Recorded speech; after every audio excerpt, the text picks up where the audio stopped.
Chapitre 3. Cette parole est certaine. Si quelqu'un aspire à la charge d'évêque, il désire une œuvre excellente.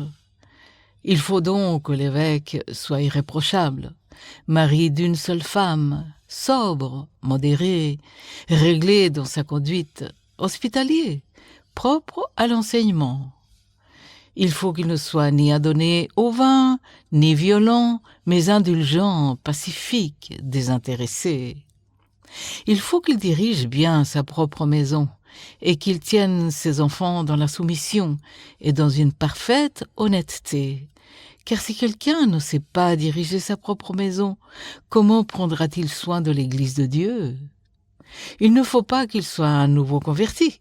De peur qu'enflé d'orgueil, il ne tombe sous le jugement du diable. Il faut aussi qu'il reçoive un bon témoignage de ceux du dehors, afin de ne pas tomber dans l'opprobre et dans les pièges du diable.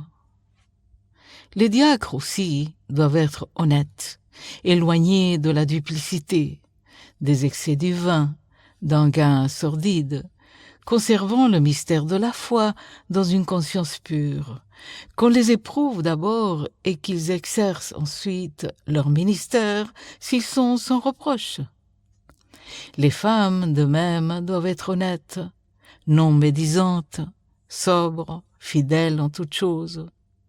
Les diacres doivent être maris d'une seule femme et bien diriger leurs enfants et leur propre maison, car ceux qui remplissent convenablement leur ministère s'acquièrent un rang honorable et une grande assurance de la foi en Jésus-Christ.